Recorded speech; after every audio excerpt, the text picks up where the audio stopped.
All right, so remember when we talked about this just not too long ago, and I said I don't want to give out any opinions, and it's always bad when people give out opinions early on in stories because people end up looking dumb and there's more information that comes out? Well, horrible timing. The second I released the video where we were talking about Rammstein and Till Lindemann, their lawyers released a new statement about new findings and new stuff. And there was also a lot of stuff that I missed that I want to go over because this situation that's going on has been reported way more in Germany and European countries than it is in the US. In the last 24 hours of really diving more into this, I've realized that we're very limited to the news we've gotten on this from English reports and stuff. So I've done a lot of diving. So what I want to say before we go into this, I will thank everybody for my last video talking about this for being pretty good for the most part. Like nobody was going crazy in comments and stuff like that. But I will say this is going to be the last video I talk about this because I want to go over the information that's come out right now. And one of the other reasons why I want it to be my last video talking about this is because after rewatching my video, it seemed a little tabloidy, to be honest. And while we talk about the music industry on this channel, I don't really want to get involved in that. So I want to do this video to bring up the new information and to maybe correct myself on some other things that I may have gotten wrong the first time. This is going to be objective. I'm still not going to give my opinion on what I think is going on. Before I get into the new stuff, I do want to shout out a YouTuber that I actually don't know, and I ran across her video yesterday after a ton of Germans recommended it. There's a YouTuber named FELI from Germany who is originally from Germany, lives in the US now, and she does a lot of videos on like German culture and stuff like that. And she put together one of the most masterful videos I've ever seen on a topic, where she basically took a lot of the German press, explained it in English, went through everything in detail. It is a phenomenal video. If you're interested in this subject and care at all, I would highly recommend that you watch her video. I'm going to link it in the description of this YouTube video. A lot of the information I now have was from that video. So if you haven't seen it, go watch it, because going forward, I'm going to be speaking like we've all watched it. So the first huge thing to talk about that happened after my video came out, because, you know, a lot of people left comments that were like, dude, you're not up to speed. And I was like, well, you got to keep in mind, we recorded that on Twitch a week before and then it was released and stuff like that. So the original video I released was on June 26th. Well, at the same time, Till's lawyers released a new statement, and there's a lot of information in here about what's going on where it looks more in Till's favor. Of course, this is coming from his lawyers, but I want to read the official statement here and go over it. The Vilnius, I'm probably pronouncing that wrong, the city in Lithuania. The prosecutor's office closes preliminary investigations. Forensic medical report in the matter of Shelby Lynn suggests the cause of the accident without external influence. As lawyers for Till Lindemann, see our press release from June 8th, 2023, we inform you about the latest developments. 1. The public prosecutor's office in Vilnius, Lithuania, has dropped the investigation initiated by Shelby Lynn's complaint. If you remember, Shelby Lynn is the girl that brought everything forward on Reddit originally. They've dropped that investigation, thereby confirming the previous decision of the local police. Shelby Lynn claimed she was drugged at the Rammstein concert in Vilnius on May 22nd, 2023. The next day, she found numerous bruises on her body, which suggested alleged physical abuse. Shelby Lynn had made these photos public along with a video on Twitter. The prosecutor's office in Vilnius justified their decision to stop the case by saying that after hearing a witness and analyzing data and documents, no objective factual evidence was found to support Shelby Lynn's statements. 2. In order to further clarify Miss Lynn's allegations, we initiated our own investigation for our client. The Institute for Forensic Medicine at the University Hospital in Cologne was commissioned to evaluate the photographs and video clips published by Miss Lynn to determine what could have caused the injuries shown there. In particular, it should be assessed whether the injuries could be attributed to physical abuse. According to the doctor of the institute, Professor Dr. Markus Rothschild, the recordings suggest an accident without external influence as the most likely cause. It says specifically in the report, quote, overall, the morphology and localization of the documented injuries tend to indicate an accidental event without which external influence can be completely ruled out from the outset based on the findings alone. However, From a forensic point of view, the findings are not typical of external influence. In addition to that, under 4.1 in particular, there are no indications of sexualized violence as the cause of the injuries documented by the witness. Here, too, sexual coercion or rape cannot be ruled out solely on the basis of the injury findings. Conversely, there was no evidence of sexualized violence either. End quote. So basically, in the simplest way put, this doctor reviewed all the photos that Shelby posted online, said, we can't rule out everything, but it is highly unlikely that any of these bruises came from an external force, especially those from sexual assault. According to Shelby, from what I've seen online, she is still very intent on pursuing this accusation that she was drugged at their concert. And she, I believe, was quoted in saying, take me to court, I don't care. She's also supporting a lot of the other women that have been sharing stories and stuff like that. So she's still going pretty hard on it.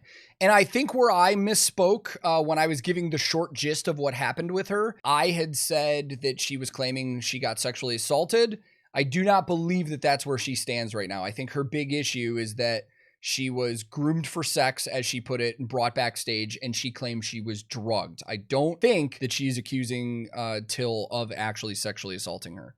In her own words, she even claims that when she had an interaction with Till, she told him she was not having sex and he left. But anyways, let's continue with this article. Point 3, meanwhile, the attorney, Professor Dr. Björn Gerke, to inspect the files of the preliminary investigation conducted by the Berlin Public Prosecutor's Office. The inspection confirmed previous press releases according to which the investigation is not based on criminal complaints by alleged victims. Advertisers, I believe that word should say accusers, not advertisers, but I could be wrong. It does say advertisers are uninvolved third parties who base their ads solely on media reports and allegations on social media. Furthermore, the inspection of the files shows that there was no objective evidence that would support our client's commission of the crime. So what that third point is saying is that the investigation in Berlin is solely based off the reports from third parties of people telling stories and the stories that they have seen online. As far as I know, and as far as Till's lawyers have presented us, no actual accusers, first person, people claiming to be victims, have come forward to talk about this. This is all based on social media, third-party accounts, and stories that people heard from other people about what happened backstage at Rammstein concerts. As far as I know, unless I'm reading this wrong, they are still doing an investigation in Berlin, but they have confirmed that the investigation is not based on anybody directly coming forward to the police. It's based on the things that are being brought up online and through other sources. There have also been a lot of other people in Germany that have gone to news publications and told them their stories. I know Der Spiegel, they have reported people that have come forward and talked to them. Now, those people have not gone to the police. They went to media outlets, but they did sign affidavits that said that they were telling the truth and not committing perjury. So, but the case remains, as Till's lawyers have said, this is all based on hearsay, at the simplest form of it. Nobody has come forward to the actual police. This is all based on stories online and hearsay from other people. Point 4. As already announced in the press release of June 8th, 2023, we take action on behalf of our client against inadmissible reporting and untrue statements of fact in the media or on social networks. Among other things, we have applied for an injunction to be issued at the Hamburg Regional Court because of the report in Der Spiegel, number 24, of June 10th, 2023. The violation of our client's privacy, the publication and dissemination of untrue factual allegations, and inadmissible reporting of suspicions are reprimanded. A decision is expected in the next few days. As of right now, no decision on that injunction has been made. The YouTuber, Kayla Shikes, if you're not familiar with her, she's a very popular German-speaking YouTuber, like hundreds and hundreds of thousands of subs. She came out with a video talking about her experience at Row Zero and being brought backstage at a Rammstein concert. In response to that video, it says she issued a cease and desist. It's supposed to say she accepted a cease and desist. One of my German friends told me that was a bad translation. She accepted a cease and desist declaration to our client on 2 points. If the requested cease and desist declaration has not been submitted, we apply for a temporary injunction to be issued for our client. So again, I am not great on lawyer speak, but if I understand this correctly, they have issued her a cease and desist. And basically what that means is it's like a step before they're going to go after her for defamation. Like they're telling her she has to remove that video. She has to stop talking about Rammstein and all of the events that happened in the story that she told. In Switzerland, Ringer AG, among others, was warned because of the reporting on www.blick.ch of June 18th, 2023. Title of the article, Did Alina M. also recruit women for Lindemann in Bern? After a warning, the publisher issued an extensive cease and desist declaration to our client. I assume, again, that's supposed to mean accepted an extensive cease and desist declaration of our client. The article can no longer be accessed via the website. So that's everything that their lawyers have issued as of June 26, 2023. Quick recap. They've announced that the investigation about Shelby Lynn's story in Lithuania has basically been thrown out. They're not doing any more investigation into it at all. Their independent investigation showed that the pictures of the bruises that she posted were most likely not caused by any external force, especially those by sexual assault. They talked about how they've issued injunctions and cease and desist to certain publications for some of the things that they've been posting. They also issued a cease and desist to that YouTuber, Kyla, for recounting her experience at a Rammstein concert. Now, for me, reading like all of this now and thinking about everything we know and what we've seen, when all of this first came out and everybody was first reading about it, you never know how everybody's spreading messages, and it's like that telephone game where everybody gets it wrong. A lot of us were under the assumption that tons of women were actually coming forward to police, but according to what they just said, no accusers have actually gone forward to police to file actual charges. They're all just going to the media to report their stories. Now, we've seen this many times in the past where the media has done investigative journalism and turned up stuff that has been going on and has led to legal proceedings and stuff like that. But I don't know where that's going to go with this. We don't know. This could be, I can't rule out the fact that this could all be nonsense. I would hate to say that. I don't understand why tons of women would come forward and just make all of this stuff up. That doesn't make sense at all. But from that perspective of all of these investigations are based on hearsay and stuff online, I mean, that puts Till in a lot better of a position. Now, I will say it does look like a lot of damage has been done already to the brand. I saw online recently that the Rammstein store, like the pop-up store, is getting like vandalized and stuff, which is ridiculous, guys. Like, come on. You don't need to vandalize public property. Like, I got some flack for my last video of not specifically saying innocent until proven guilty. I thought that would have just been implied by how many times I said, let's let this play out and see how it goes. Like, I'm not passing judgment. But yes, in the legal sense of this, he is innocent until proven guilty. Now, that doesn't disallow people from making up their own opinions. We have the court of public opinion. A lot of times people make gut emotional reactions on that stuff that they should not make at all. But you can't stop the public from thinking what they want to about these certain situations when they come out. From the looks of it right now, I think with all of the stuff that's come out about Row Zero and how they operate their after show parties and the stuff that happens backstage, I don't think there's any doubt in anybody's mind that that is going on. I mean, even their lawyers and other people have not denied the fact that they are doing Row Zero and having these after parties and stuff like that. They have denied the drugging, the sexual assault, all that stuff. And for me, that's just, another part of the problem that people need to talk about. It's the culture of the environment backstage.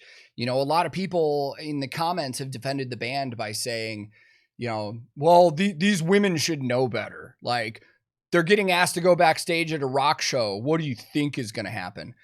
I'm going to be super blunt. I kind of agree with that statement. People know what's going on. There's stereotypes. People know what happens backstage. And if they get asked to go backstage, sure. But that does not take away from the fact that even if people are going backstage and that party environment is there, it should absolutely be reasonable that people should feel safe and like they aren't going to be in a situation that's going to put them in harm. That is the part of that argument I don't like.